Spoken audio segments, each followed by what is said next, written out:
My name is Carina and welcome to the Carina Chronicles. In this reading vlog I'm going to update you on the 2 books that I'm reading. Yes, I'm reading 2 books at the same time, which I never do, so this is going to be interesting.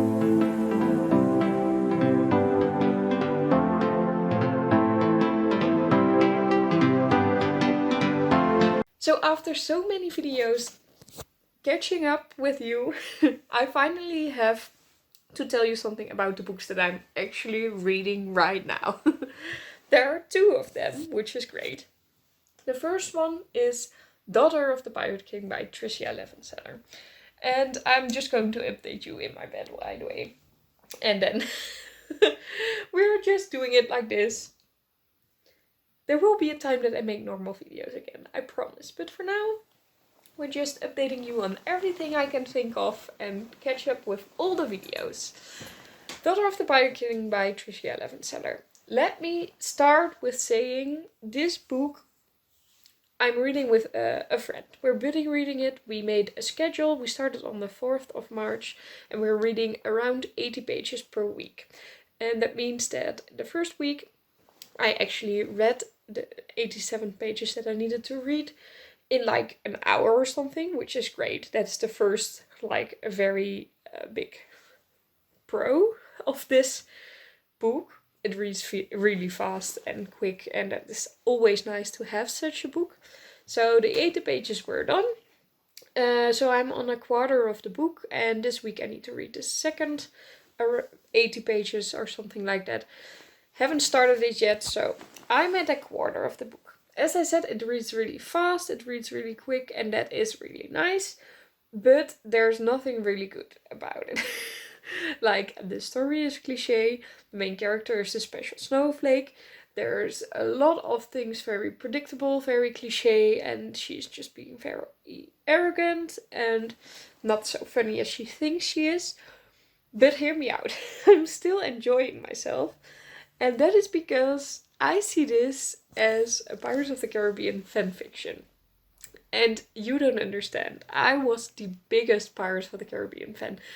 I went to primary school dressed up as Jack Sparrow. So that is how bad it was. And I really liked Pirates of the Caribbean. So this story actually starts with a Jack Sparrow quote, which already made it like, this book can't fail for me. I mean, what better way to start it? And if you read the book within your head that it would be a Pirates of the Caribbean fanfiction, and the daughter of the Pirate King is like the daughter of Jack Sparrow or something, things change in how you perceive this book. Let me explain. If you see it as if she's like the daughter of Jack Sparrow, her arrogance suddenly becomes like sassy, like he is arrogant, because he is. He thinks himself to be the best pirate ever existing. And I couldn't anything else than just agree with him when I watch the movies. So I kind of feel the same with the main character in this book, who is also... she's just very much alike with Jack Sparrow. And if you read it like that, it feels really different. Like, it's still not well written, and it's still cliche, and she is still very special and arrogant, but suddenly it all makes sense. So I'm really enjoying myself. If it stays like this, it will be 3 stars, but I'm definitely happy that I'm reading this, and it's something I didn't know I needed, but I think I do. So that is great to actually encounter such a book. So yeah, that's the first book that I'm reading. I'm looking forward to read the next 80 pages next week.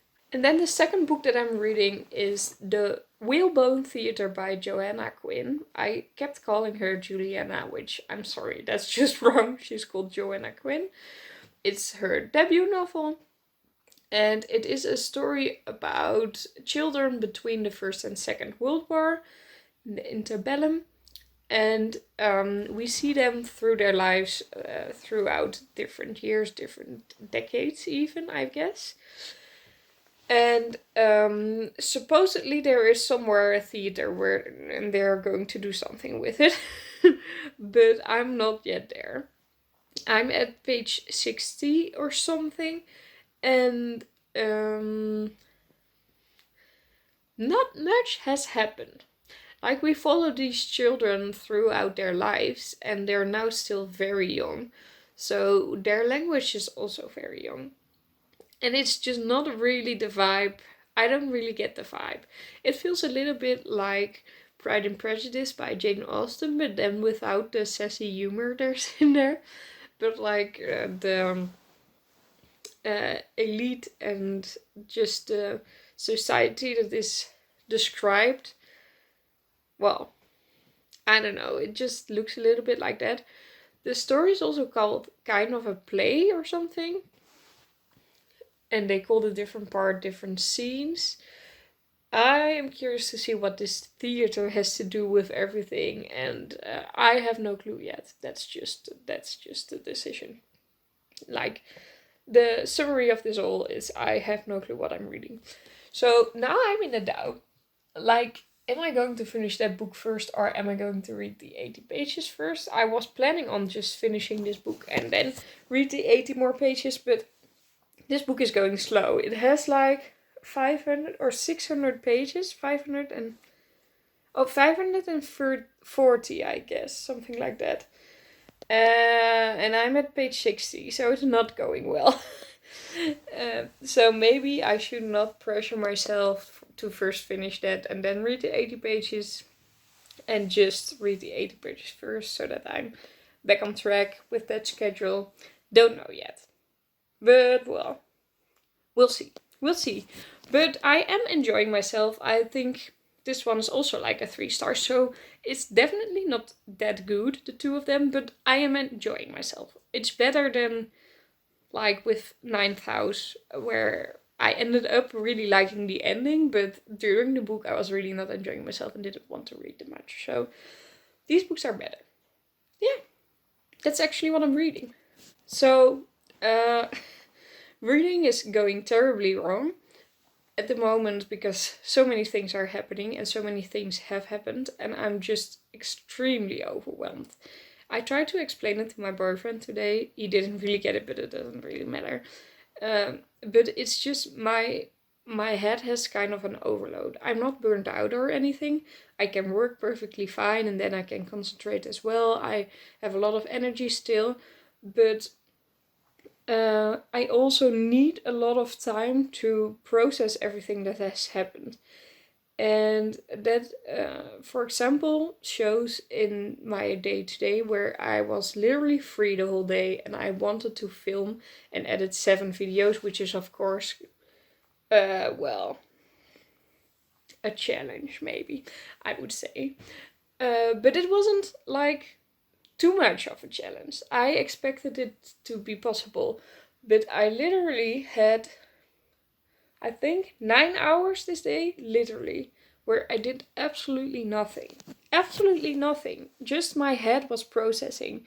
I even almost forgot to eat. I ate some things, I drank a little bit of water, but literally my head was just processing. And then when I finally found the energy to do something again, something extremely weird happened. If you see my last reading vlog, you know, oh, well, not my last, my second to last reading vlog, you saw that my dreams were coming true. I was both playing music at beautiful concert halls, and I was invited to go to a publishing house and have a brainstorm session with them about a new collection. Well, very cool. It doesn't stop.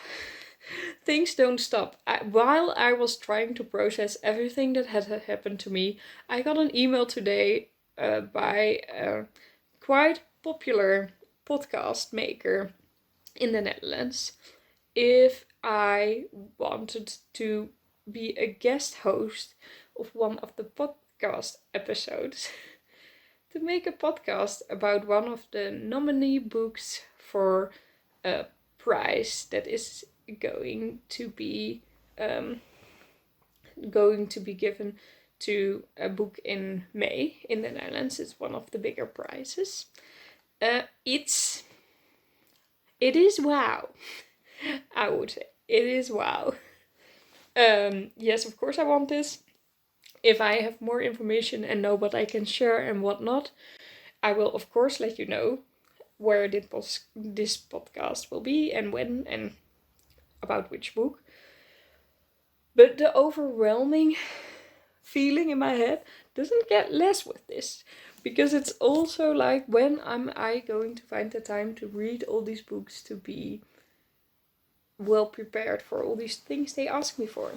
It is very overwhelming, but I'm very happy that it's happening. And as I said, I don't feel bad. I feel like I have a lot of energy, but just I zone out at some moments, which is better than just feeling tired all the time or something. That's not the case.